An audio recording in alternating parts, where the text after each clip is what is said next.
Photo Sam RutherfordGizmodoLet. Face it, even though phones continue to get faster and companies continue to cram even more tech into people's pocket computers, you wouldn't be wrong if you said smartphones have gotten a little boring to the casual consumer.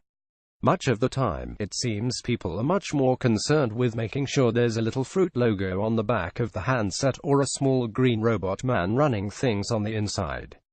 This comes in spite of the fact smartphones are more important than ever, serving not just as a means of communication, but as tools you use to pay for goods, control the gadgets in your home, start your car, and more. In fact, some research even suggests that most people would rather receive software updates for the device they already own instead getting a brand new phone. But I think that's do it again. Instead, the blame should go on smartphone makers, whose collective greatest achievements in 2017 was making bezels a little bit smaller, then screwing them up with notches, and pushing us one step closer to killing the headphone jack for real. That said, out of all the phones that came out this year, it was Samsung's Galaxy S8 that did the whole tiny bezel thing the best. It's sleek, it's balanced, and it boasts one of the highest screen-to-body ratios outside of gorgeous but compromised devices like the Xiaomi Mi Mix 2. Even when compared to the overhyped new iPhone X, the S8 feels like a soccer cleat or a pointe shoe when compared to Apple's weighty steel-clad work boot. As for the headphone jack, what was once a singularly greedy and consumer-unfriendly move by Apple to sell more dongles and Lightning jack licenses, has become a regular offense now that Google, Essential, HTC, and others have joined in. And every company from Apple to Samsung failed to make the displays with built-in fingerprint sensors a thing we can actually buy. So what's slated for 2018 that could bring a little excitement back to smartphones? Look how much better the Mate 10 Pro's picture looks compared to the iPhone X. The difference is Wi-Fi-powered photo tuning.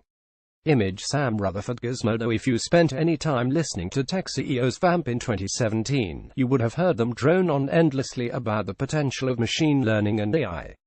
Now it's true, AI isn't particularly new, as it's already a big part of things like the ever-increasing number of digital assistants and apps like Google Lens, but that's just a start, because 2018 will be about how smartphone companies think up ways to incorporate AI into even more applications.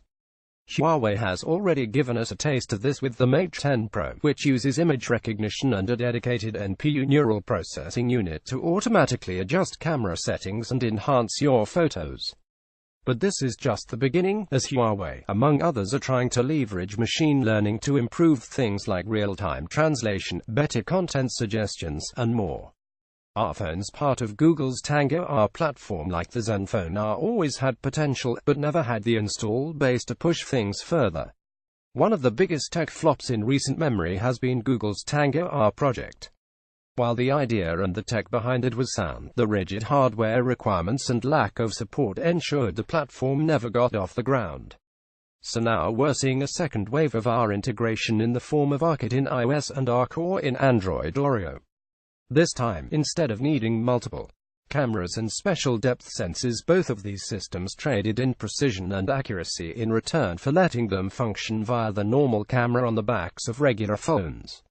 This has brought the potential user base up from a handful of mediocre devices to millions, which means it's only a matter of time until we see the Pokemon Go of R come and convince people they should care about augmented reality. 3D face scanning, 3D depth scanning, and facial recognition tech will be coming to a lot more phones in 2018. Image Sam RutherfordGizmodo. Like a lot of Apple firsts, the company's 3D face scanning true depth camera really is a pioneering move past the traditional fingerprint sensors that come on pretty much every phone nowadays. But they won't be the only ones with this tech for long, as Qualcomm has also already demoed its own setup for precise facial scanning. That means it's almost sure to make its way onto a number of flagship Android phones sometime next year. And that's going to be critical, because even with Apple pushing it as hard as it can, the most innovative thing the folks in Cupertino have gotten out of the true depth camera to do is animate piles of poo based on your expressions.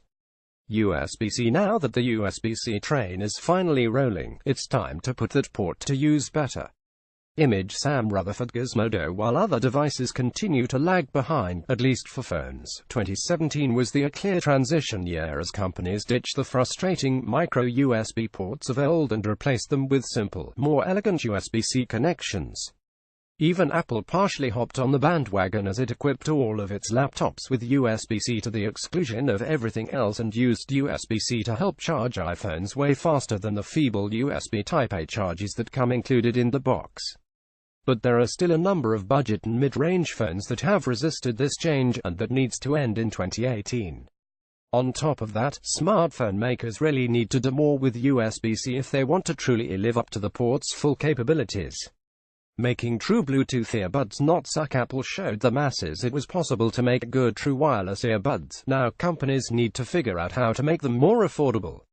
Photo Christina Warren Gizmodo. Along with the inevitable death of the headphone jack, the wider availability of Bluetooth 5.0 and iterative improvements to pairing and headphone design means that 2018 could be the year when true wireless earbuds finally become cheap and good enough for everyone to care about.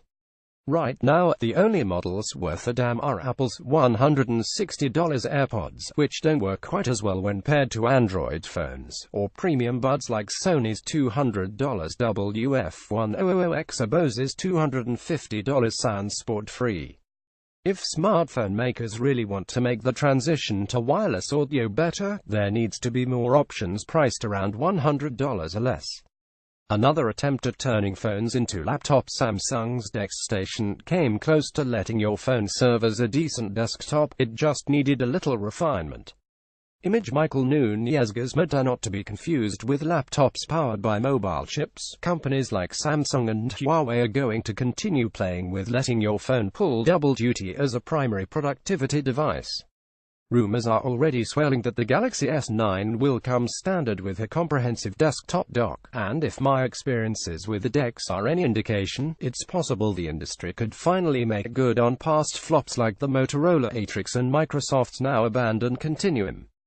Tech.